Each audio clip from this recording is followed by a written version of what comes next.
Hi, this is Carrie Brownstein. This is DJ Premier. This is Darren Aronofsky. You got the RZA right here. Rose McGowan. Radiohead. Aisha Tyler. Tribe Called Quest. Fred Armisen. Prince Paul. Javier Munoz. Seth Meyers. Frankie Cosmos. Flying Lotus. Hi, we're Chaim, and you're listening to the Talkhouse Podcast.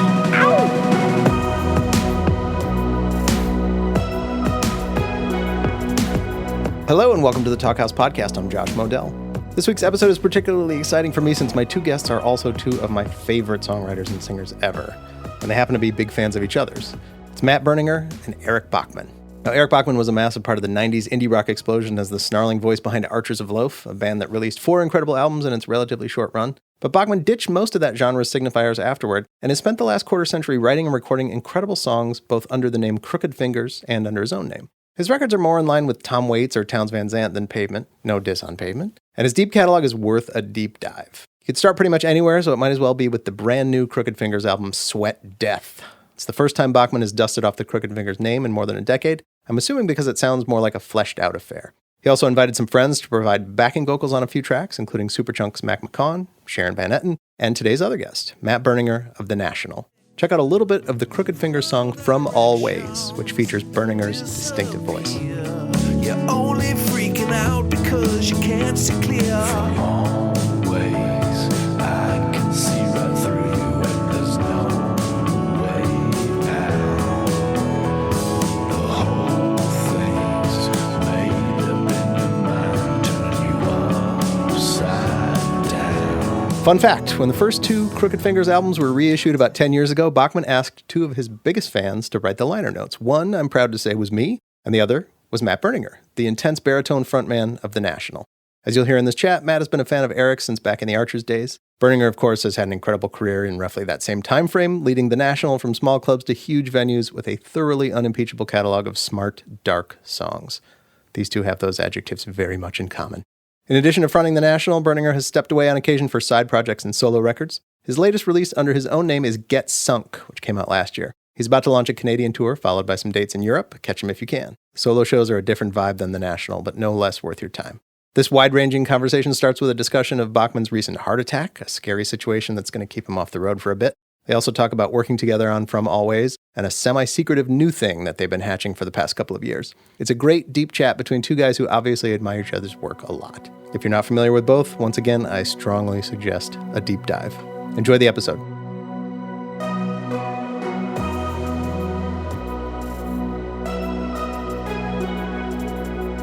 You're home for a while, Matt. I leave in about a week and a half to go out to LA to work on some stuff, and then I'm going on tour, like a 2.5 week, mostly Canada, like 8 shows in Canada. I keep up with you. I see the dates you're going. I think you're going to Europe too. Yeah, I'm doing that later in the summer, and yeah, so kind of on and off. But I'm, a lot of home time, which is great. That's good. How's the new house? It is drafty, and we tore out a kitchen when we moved in and ordered all the doors and windows, but they didn't arrive until just recently. But it's too cold to put anything in, so I've been building fires like every. Oh, that's good. Yeah, every night, and I'm sitting by the fire. Although I didn't. Today is it's the first day. It's like above freezing in a long time. Come to Georgia, man. It's warm here. 65 degrees now. Well, you look like you're doing good.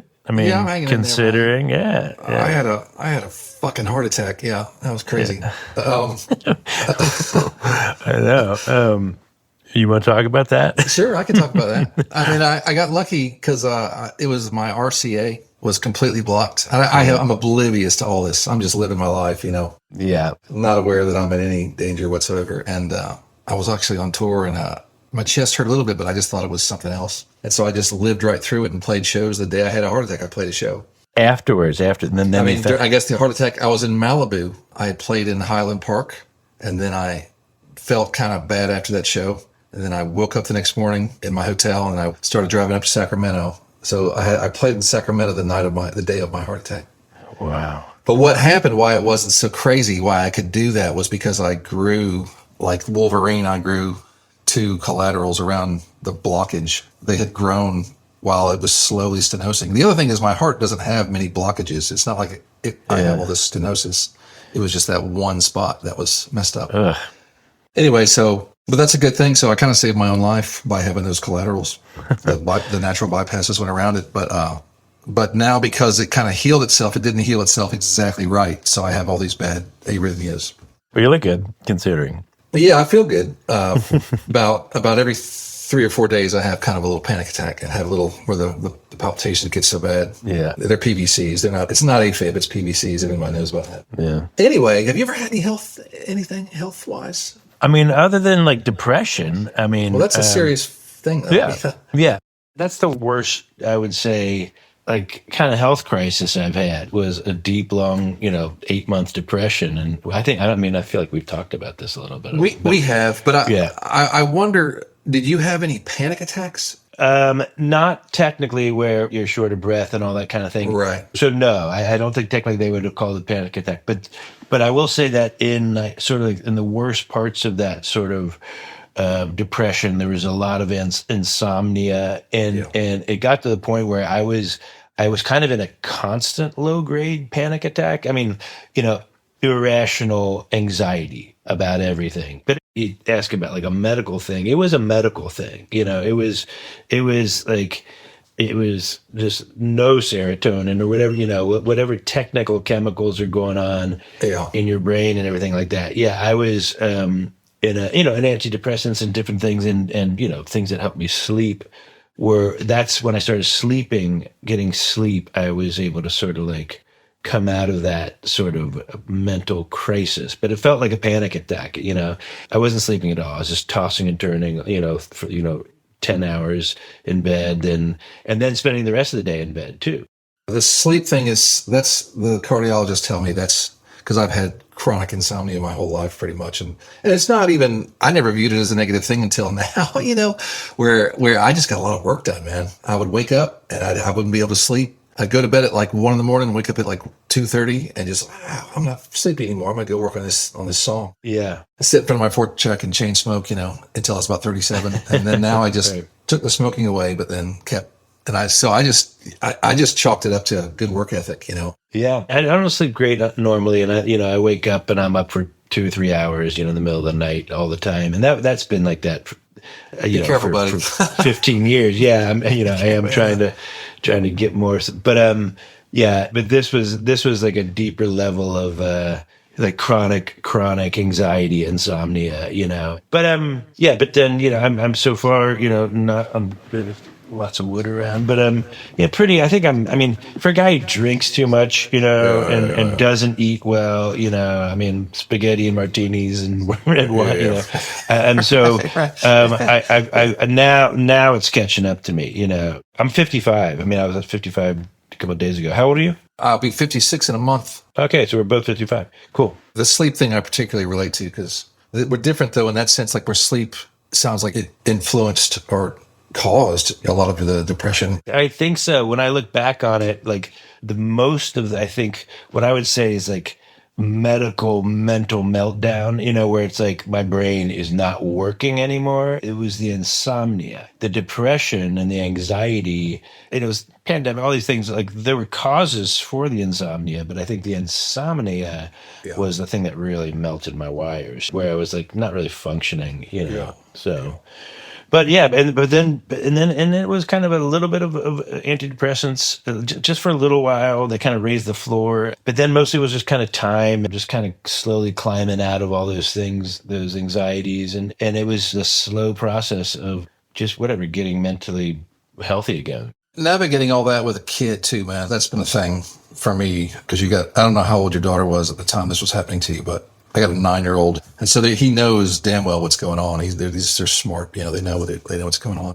Yeah, we were all like living in LA, and we had a tiny little house because we were renting, because we were building it. And he said we were in really close quarters and all during the pandemic. And luckily, she says she doesn't remember that when I was, and she's 17 now, and this was about 5 years ago, so she would have been 12, I guess, 12 or 13 when I was in this state. I know she knew I was like depressed, sure. But like she doesn't seem to remember like well, how debilitated I was. And I'm thankful for that a little bit in a way, because it's so easy to feel indestructible. And then when you have kids, it's like all of a sudden there's this whole other sense. It's like, oh no. Like I am so important, I have to, I really, and so when you find yourself feeling vulnerable or destructible, and with your kid, you're like, I have to really, I take care of myself, but also, you got to, you just,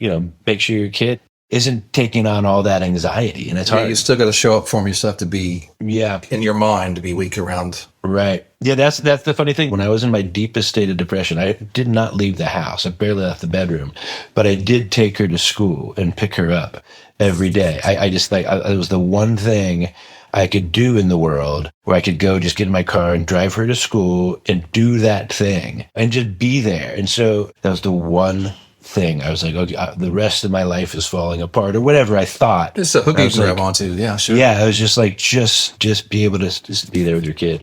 Yeah, I brought up the panic attack thing because that's the most frustrating thing with the heart attack, is that and the PVCs and the skipping of beats. That's such a similar thing to the heart attack itself. Yeah. Or to the feeling of what's happening. Like, okay, because a panic attack and a heart attack, they share symptoms, Right. But I find that to be similar to where I take my kid to school and pick up my kid when my wife doesn't work. I take my kid to school, and that's always something what I have. It's bad when you're having a thing. If I'm having an episode of crazy skipping, like I'm on trigeminy or something where every third beat is skipping.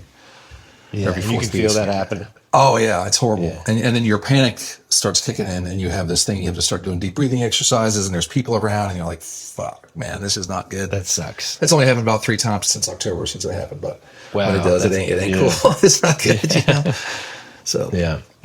Anyway, we sound like a party, man. We know how to party. You and I do. People are digging this conversation. People. It's funny. People are going to be like, "Okay, guys." I thought this was a music podcast. It sounds like just two guys dying at 4 miles an hour. Yeah. Well, it is what it is. Well, that's we should get even talk about that. It's like, we're both musicians. You're more a musician, more of just a writer and a singer. But I'm saying, and we're also 55, and it's like, you guys were heroes of mine, when I was in college, and then Crooked Fingers was the thing that I worshipped, and then the National eventually got to, and now I'm 55, and the National's still cooking, and sure. and all that's so good. But it is like, it's like you do realize, like, oh yeah, I'm just an artist, and the glorious idea of rock and roll, of whatever that kind of mythical fantasy of wealth and fame is, definitely sort of has dissolved, Of course, yeah. And so I'd be interested to talk to you. I often am like, should I should I keep writing songs? Do I need to? You know what I'm saying? Absolutely. Does the world need more songs? And and do they need more songs from me? That is a crisis I go through. I think that was part of the depression. And so I've kind of come around with the process of making stuff and collaborating with other people, and just the process of getting a little bit of art made, whatever it is, every day just makes me it's just so mentally healthy, make me feel good. So my motivations have shifted, my ambitions have shifted, and it's kind of a relief to me in some ways. Without a doubt, it's a compulsion for me. I would have quit. I don't make that much money. I would have quit. I want to quit. I'm trying to quit. It's like smoking for me. I want to quit playing music. I'd love to stop, But it's almost like it's the thing I go to. And like you say, when you get to a thing, there's a mental reward, there's an emotional, there's a therapeutic reward. The ego gets rewarded if somebody responds positively to it. Whatever it is reward enough that you keep doing it, and you still get that fix from it. But without a doubt, if I had become a builder, if I had done something else that was just more consistently lucrative, I would have quit this shit 15 years ago, But I can't. It's just not, I'm not going to be. Right. And there's still, on the other side of it, when you finish something, there's still a reward beyond. I've thought of that many times too. It's like, should I go back to being a designer? But I couldn't. There's no way I could. I can see myself working in a little shop, like a cheese shop or some shit like that. Yeah, or something artisan, something. Yeah, that might be a healthy thing to do. But I couldn't imagine trying to pursue any other serious career. You know? I would love to whittle, just Right. wood, just something that's very instant, something right in your hands, tangible. But yeah, to build a band from being a 17-year-old kid and building a band and building that as a thing, especially now with the internet and everything. I get down when I think that like how much even harder it is, for young bands to pull enough scratch together just to be able to not lose money on a tour, or the cost of everything. But what I am there's still no lack. People are still diving headfirst and devoting their lives. This is what I want to do, and it's for me. I believe in the pursuit of art making. It might not change the world, but it does add joy. It brings me, tons of anxiety to try to write, like a song, but such great joy when you slide in. You're like, Yeah, the reward is too great. the opposite of kind of drinking, where it's like you start drinking right away, you feel good. Okay. But like songwriting can be so, you hate it. I hate 75% of Absolutely. the phrases I write down, lyrics Yeah. or melodies I come up with. I'm like, oh God, Yeah. And so you go through a long period of self-loathing, and then you get one song or an album, and you're like, no, I love it. I just, you want to listen. You get really, and that is the thing. It takes a long time, but it's kind of like that's the hangover. And then you release it, and everybody ignores it, and then there's that. That's why you have to do it for that personal reason almost. It's a real emotional roller coaster for sure, being an artist. But I'd rather be on an emotional roller coaster than being on just like a train that I just have to go click in every day, and it's just like a train going in circles, with no hills. One of my favorite things to do in front of family is to talk to my son about his future. Yeah. I do the opposite of what every parent does for the kids. Like, you got to learn a skill. I'm like, you got to be an artist, because that way you're never anybody's bitch. You can do your own thing. AI can't really replace it in an authentic way anyway. So just try to find some kind of art, and I'm telling him that. I'm simultaneously going, that's terrible advice, but if he does it and pulls it off, it's the best. You're an artist, and you've been able to have a family, and by making art, and not having a boss. I had a successful career as a graphic designer, but and I love my company was cool, and I liked my boss, but my real boss are the clients, MasterCard and Pfizer and all these and I'm like, and I was building I ended up, doing a lot of designing a lot of advertising, and just and it was fun. I was like Mad Men for a while, early 2000s, and I was in New York, and I was cool.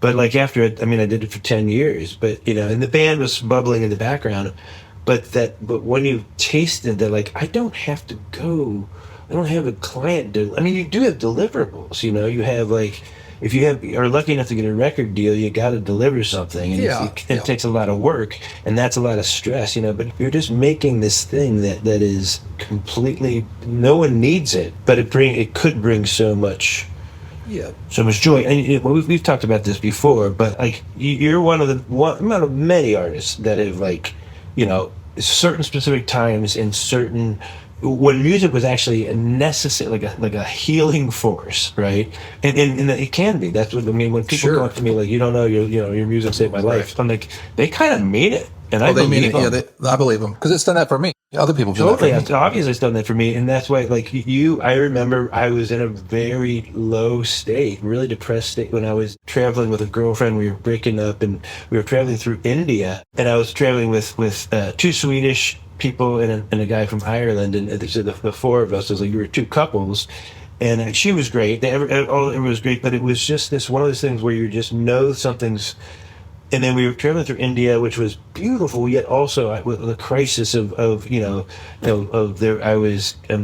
experiencing the poverty in India differently, I think, than they were in some ways, or something. It was just this one really weird thing, and I was, it was 3 weeks or something, and I remember I took a few records, and it was the two first Crooked Fingers records, I think, the one with the swan and the one with the snakes. Right?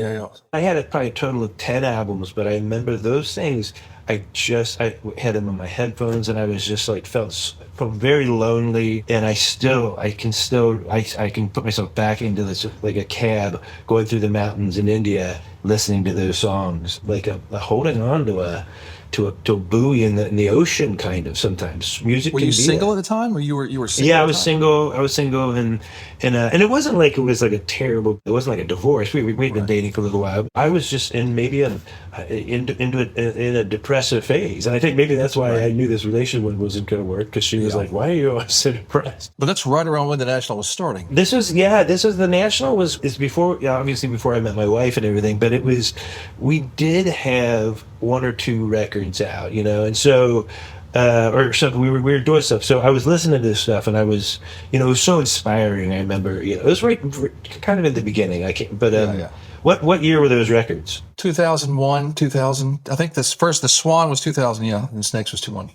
We were probably trying to get gigs at Mercury Lounge and stuff at the time, and I had been a big Archers of Loaf fan, but those things, hearing you and just there was something this is about all your music, and I think you're a very singular writer in the way that you can capture like an honest, gritty male melancholy, and the stories you're writing, and the details, and the beautiful, the humorous, the grotesque, and the violent, and all that stuff was so.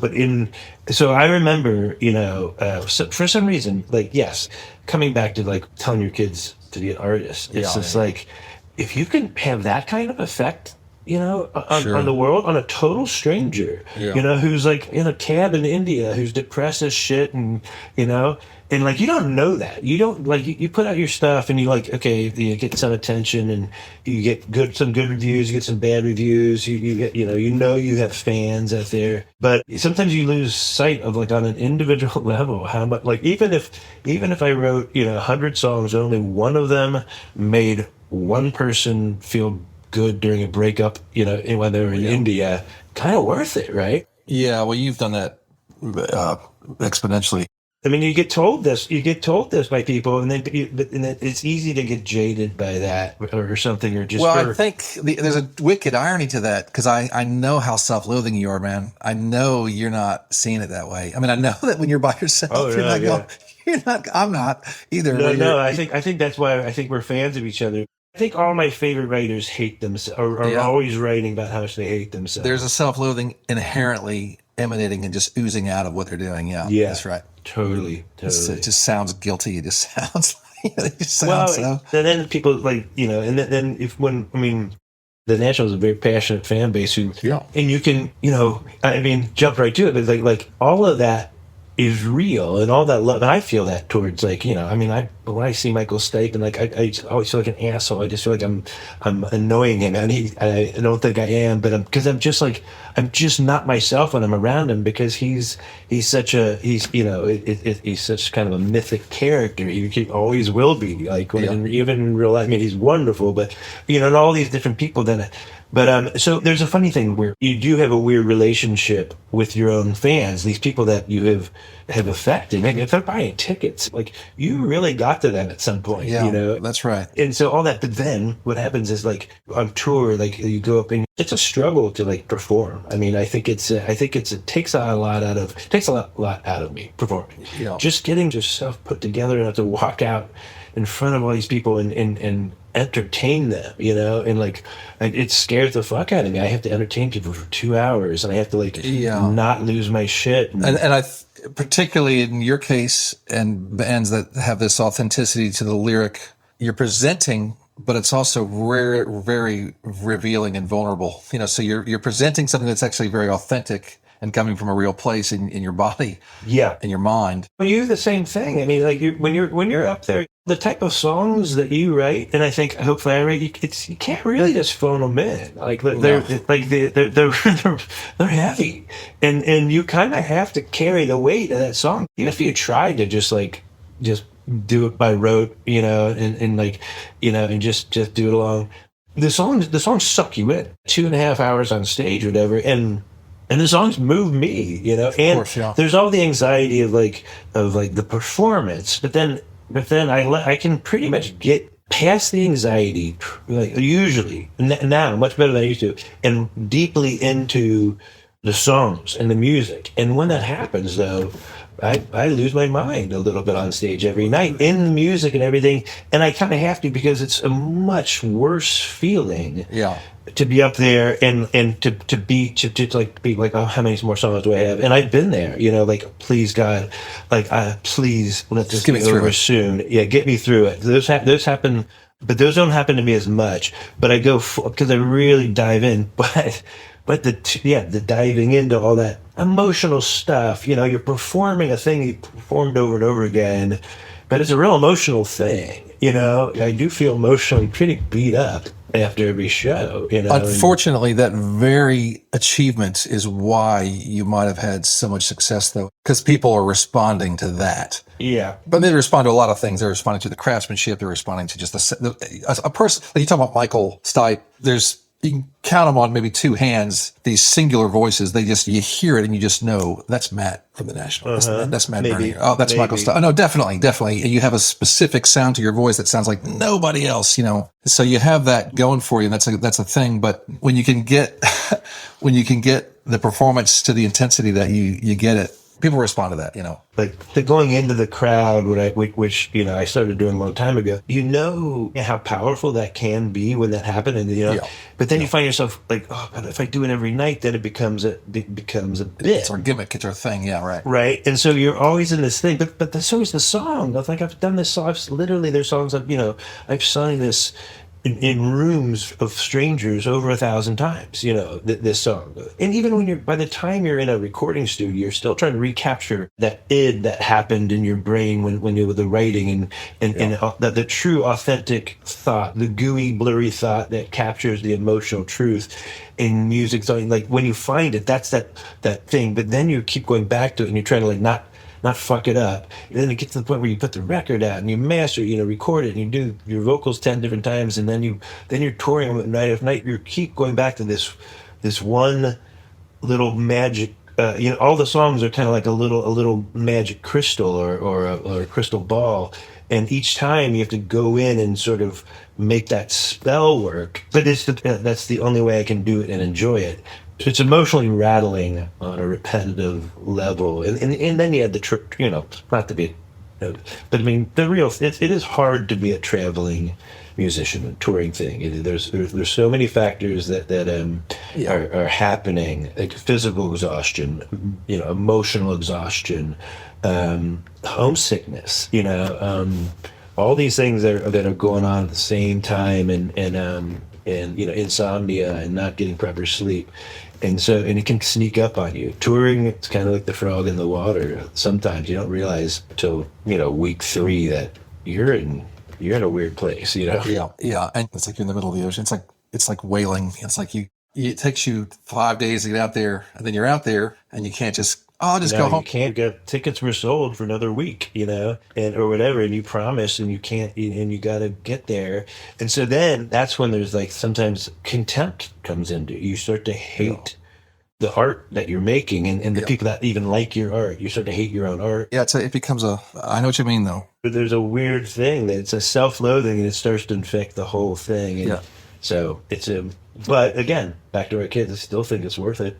My daughter really is very passionate about theater and acting, and she's doing all Shakespeare and all the plays, and she's taking acting camps, and she wants to get an agent and stuff. And I'm like, okay. Yeah, she's so passionate, and she watches movies, and then we watch movies. The thing is we watch movies, and she'll love a movie and I'll hate it, and she's like, Corinne and I are really opinionated about art, and so now there's all these big emotional things where if she's like, but if she likes something and we don't, she's like, but if you guys don't like it, I don't even know if I should go into this. It's so emotional, and I'm like, you should. It's art is subjective, and that's why you're so passionate. So she's already crying about the craft of acting and filmmaking to a level I'm like, you have to do this. You're caught. It's got you. Yeah, you're in. You have no choice in a way. Yeah, so totally. Go like hell. Yeah, don't quit. Yeah. Yeah.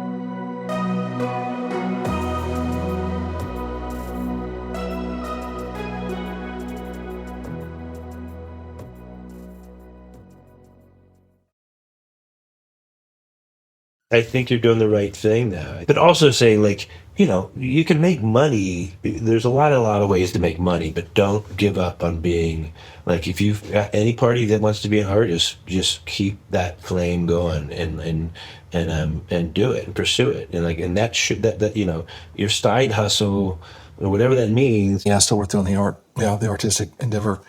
I think it's Stephen Fry, that English comedian and just smart guy in general, who's talking about people that have the desire to do the artistic, they don't pursue it out of fear, but then the thing that they did out of fear ends up screwing them anyway. They end up losing their 401k anyway, or whatever it is, you know. So you might as well do it, you know, just do it. Yeah, and it doesn't necessarily mean art. The capitalist world is designed to have you accept a job and then they hold on to you. Okay. Yeah. And right. I think people are like so desperate to hold on to jobs. The truth is companies are desperate to hold on to them. And so so many ways, that's why the insurance packages, so it becomes so hard. So people get trapped in a miserable life, but it's like, well, the insurance is good, you know, but like, and that kind of thing. I try to tell people, like, you don't just, you know, make a change, settle for a salary and health insurance. Like, that's not what wealth is, you know? Yeah, I think obviously more so than ever, but I think people's idea of what wealth is completely upside down. You know, it's like, I don't know many wealthy, super happy people. And you know, I mean, poverty brings misery too, but you know, I think we have enough to sort of have enough what we need so our kids can go to school, can get educated and be fed well and sheltered and health, you know, we have health care, we can have all the basics and enough to, you know, take some fun vacations and do some things. But people have just cited that just the accruement of this abstract sense of financial wealth is actually what really is value. There's no value to that stuff, you know. No. And I've kind of gotten there too. I've never given a shit about money that much, thank God, because my parents never did, and never really had that much. And so now that I have made some, but it's like that didn't make. I mean, it hasn't made me at all happier at all. But no. The time I've spent with people making art that's the wealth.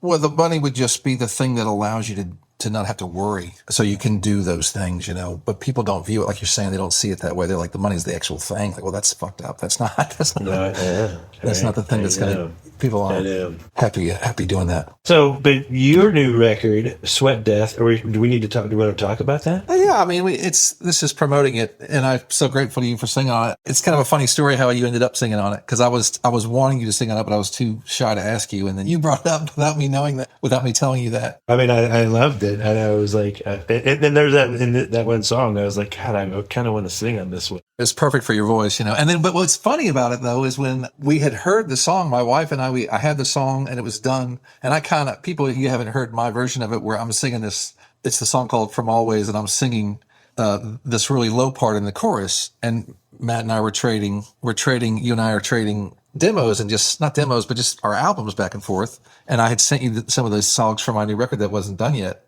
I sounded kind of like Cookie Monster in a good way. You know, I had this really low thing going. And when you sang it and I got it back, I was like, I know it's going to sound good, but I'm not sure what it's going to do. Like right now, it's somebody creeping out of your ear and singing to you like a therapist, the way I've got it. And he's real close. But what your voice did to it, to me, was like from the cosmos, it came down, you know. It has this very cosmic sort of almost spiritualistic kind of thing to it. Did you guys put some verb on there? I put a little verb. I mixed it, so I did all that stuff. So I put a little verb on it, and then I kind of increased it. But I think you had done a couple of takes, and so I mixed the double so lopsided. It was so fun, and the minute I heard that song, I was like, and I heard your part, I was like, oh, I want to sing. You could do that, yeah. I wanted to sing with you. Like, I just wanted to dive into that thing because it's such a big, rich sort of move in the song. And, and it was a horrible process of getting to that point. I had been working on that song for fucking ever, man. I've been working on that song so much, and couldn't get the chorus right. Originally, I had it higher, and two witches were going to sing it. Two ladies were going to sing it. I always view it like a Shakespeare player song. It's like, there's two witches were going to sing that. You know, we get 3-part harmony get Mountain Men to sing it or something. It's kind of like that. And then it just wasn't working, man. That chorus wouldn't go anywhere. I was like, this isn't working. I got to, and so I'd set it aside, come back a few months later. You kind of let these things try to write themselves and come to you more naturally. And finally, I just, without even meaning to, I just sang it really low. And I was like, oh, there you go. And then you sang it. It made it even better. Right. It was fun. The way you and I started working together, I'll talk part of this story, but Yeah. I was in a desperate need. I need to help write some songs for something. And anyway, let's just call it a Shakespeare themed songs. So I just reached out to you. I was like, dude, like what, I need, like, are you into Shakespeare? Is basically, kind of what I said. I need to write all these Shakespeare songs. And, rock songs that are have influence on, anyway. I loved it. And this is how we started. And so we started just like jumping and writing a bunch of songs together, which was so fun. So we got all these songs. The Shakespeare thing never ended up needing to happen. Say needing to happen. Yeah. We'll say that, which was pretty funny. But it was such a fun collaboration. Yeah. So we were right in the middle of doing that, and this was felt so easy. And now we're sitting on at least 7 songs, maybe more. Yeah, and I was just talking to somebody yesterday about our Yetta's, this whole thing. We'll call it our Shakespeare punk project. Yeah. That's been such a fun thing to do with you, whether or not anything sees the light of day. When you're sending like words back and forth and melodies back and forth and music back, and you're doing all this stuff, and like working with you is so great because not only, I work with so many musicians, but a lot of the musicians I work with don't sing and write the lyrics. They're incredible producers and musicians, and that's good because it's like I'm the guy who does that and went out on most of the projects. But it's been so fun to I've tried to do that with other like real songwriters.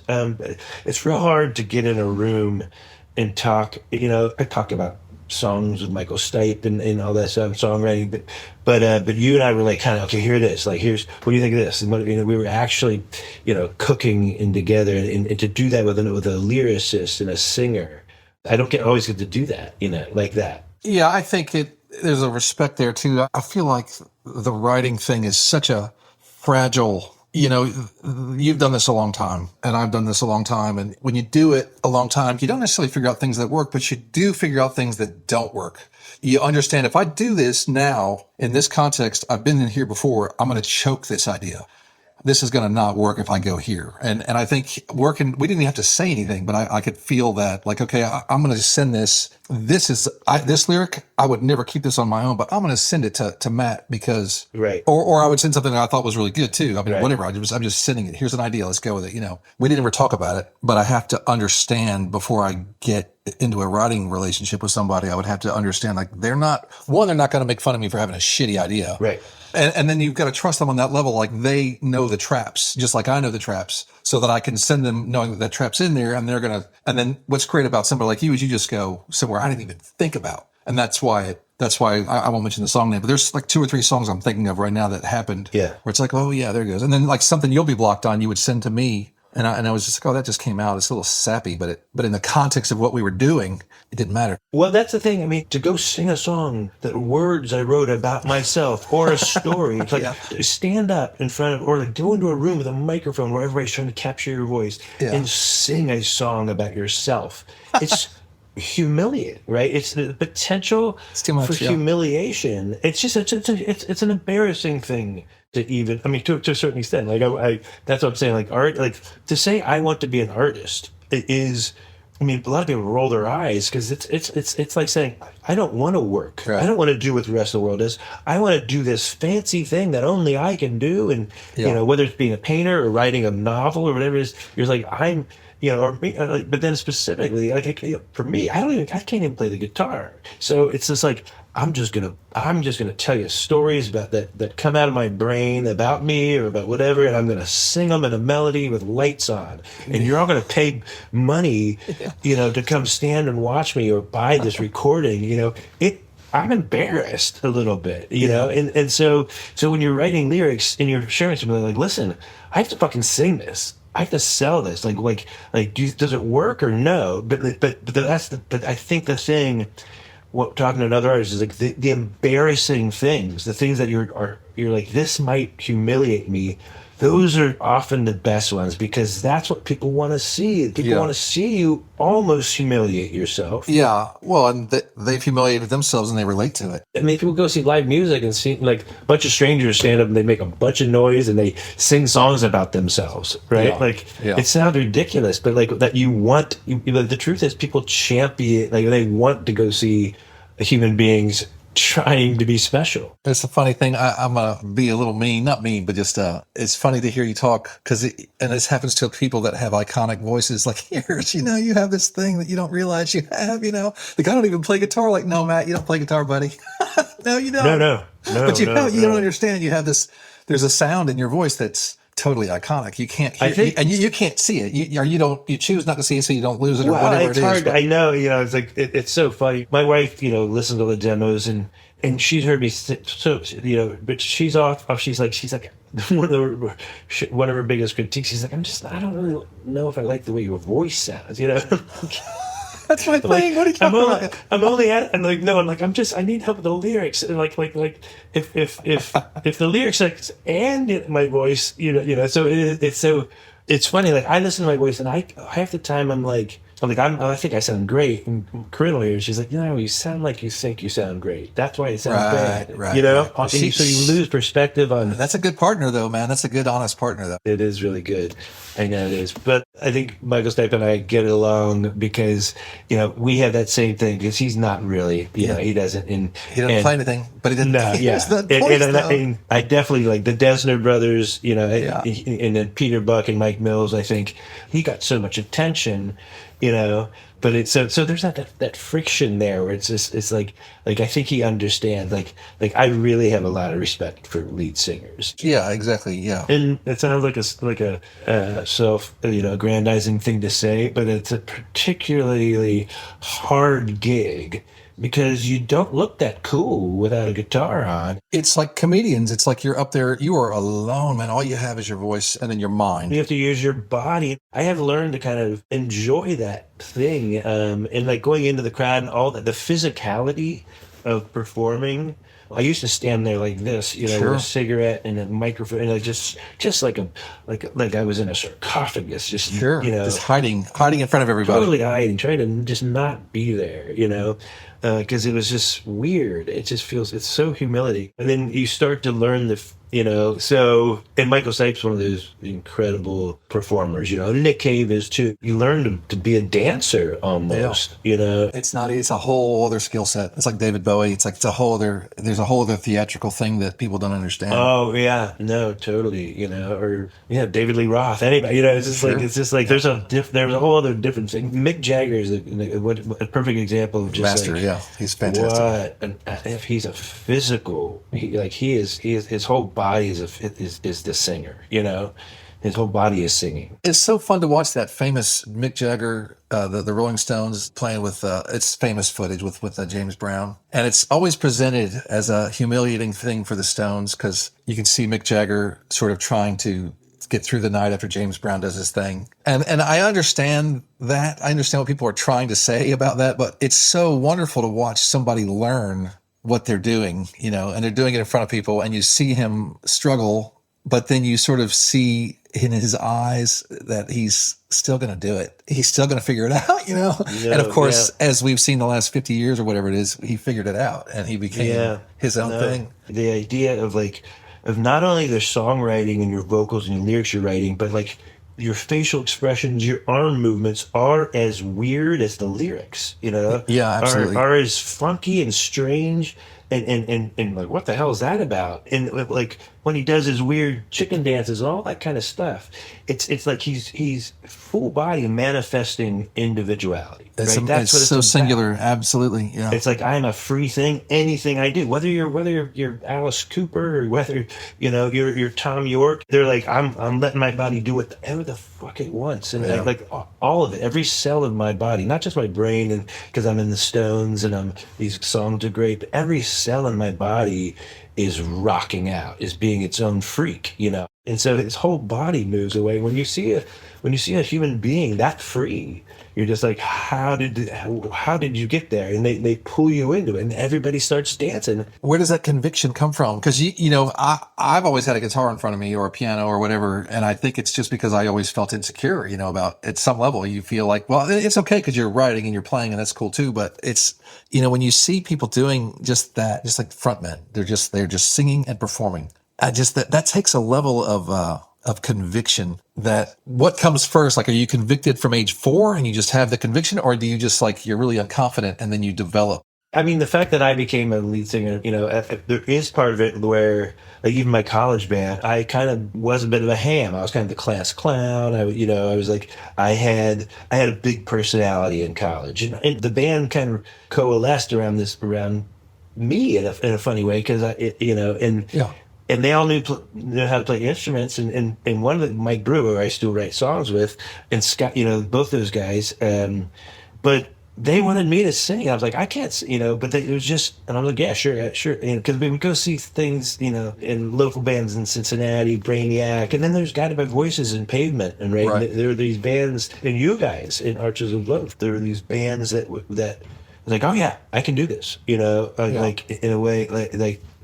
Pavement was a big one for me, just like there was something about that. And Robert Pollard, also a guy, right. I mean, he can play the guitar and stuff, but he's just full body, like those rock and roll songs, the kicks and the swings and the beer drinking, everything. The joy is just emanating out. He's into it. Yeah, he's just doing it. 100%. And when you go to those shows, you get to go ahead and be free. And and I've never felt more free than, several drinks, singing along to music, whether it's at a show or with my headphones on or from the fire or dancing in the basement, to just when I was listening to Pixies in my basement or the Smiths or Joy Division, and everyone was to bed, and I had headphones on and I was probably snuck some beers down, when I was 15, 16, and just whisper screaming along to the Pixies, right. And dancing and with the lights out, and you're like, total freedom, total like I have crossed over into heaven, and then you're always chasing it. And so that's why you talk about your kids, like when you see your kids just like totally falling in love with music or movies or whatever it is, and you're like, oh, keep going, man. Yeah, they're catching the addiction that will have for always be there. Serve you a lifetime. Yeah, or hopefully it would. Yeah. I always loved being the center of attention if I had something I could do. You know what I mean? Like this thing, we're talking about Mick Jagger, we're talking about frontmen just being very good at manifesting every part of the thing to present it to people in a very natural, exuberant way. I just assume they like being the center of attention, but you almost wonder if it's just more cathartic than that, or if it's... Yeah, I mean, I think so. I wasn't like, let's start a band and I want to be lead singer. Sure. It was definitely like, can I be in the band? And I can't really do anything other than sing. Yeah. It takes a bit of a delusional ego, I think, to make that choice that like I'm not going to know. And not only do I not know how to play guitar, I'm not going to learn. Yeah, but you have to develop another thing, which you did. And right. People do because develop the iconic sound. Yeah. No, you hear other like songwriters, so like just people like R.E.M. It's about a human. You just being a human, being a raw human, and somehow that's all it's about. And like, it doesn't matter how, like, if your melodies are that good or your notes are that good, right. Or, it's but the sound of his voice is so instantly recognizable, and the melodies are good too, but the sound of voice, the certain sound of certain, your voice is that way too. It's just certain voices are just so iconic. It's like, the band is so lucky to have him. They're lucky to have you because maybe I know that like, those guys are brilliant and we have and it didn't happen right away, but our chemistry took some time. But like Brian's drumming and he and his brother locked together bass and drums and then the other two brothers locked together. So we've got these two kind of engines, very well designed, yeah, that work really well on their own and they click in together. And it took a while, but when the National cooks, it cooks like nobody else. Yeah. And I've learned that by writing with so many other people. Everything takes a while for the right chemistry, to kick in. And anyway. But I mean, it's like you being solo and in bands and Yeah, but you're making a good point, especially, I mean, the whole band, but the bass player and the drummer in the National too, they have an iconic quality to what they sound like as well. And I don't know if it's how they recorded, but I don't think it is. It's how they play. I think it's how they play. So it's the way those guys play together. And Aaron and Bryce, they do have those guys were like finger picking, facing each other on twin beds, when they were 10 years old, they were so there are little things, but that's like every band has its own weird chemistry, it's like, why does Pavement's chemistry work? It's crazy, but it does. Anyway, I think the whole thing is, I keep coming back to, it's like, it is a taxing pursuit, and it has pitfalls, in it, but like everything does. And why not choose art? Like everything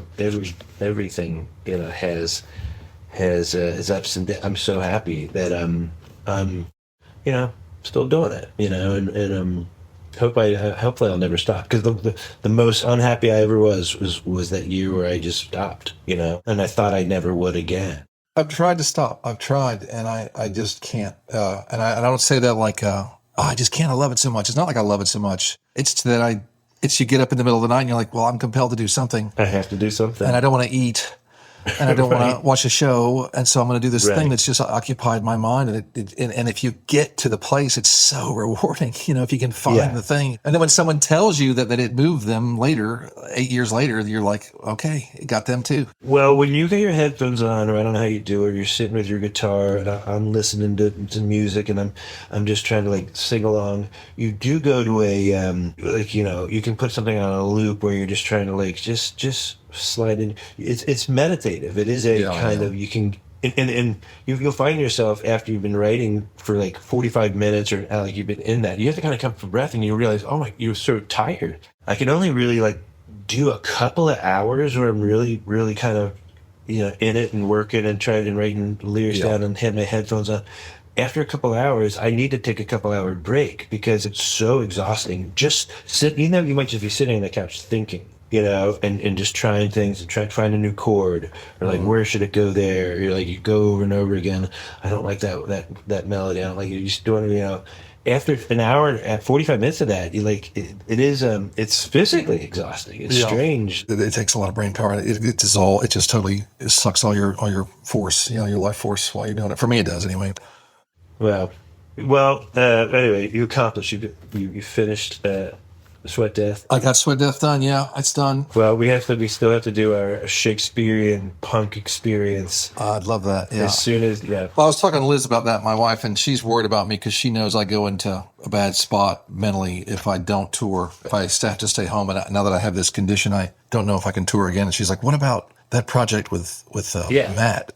Could you not just go up there for a week and do that? And that way you wouldn't be touring, and you could still be kind of taking care of yourself, but you wouldn't be like traveling every night." I was like, "Yeah, we could figure that out." I think that's a good idea. We need to continue that conversation. Yeah. Let's do it, for sure.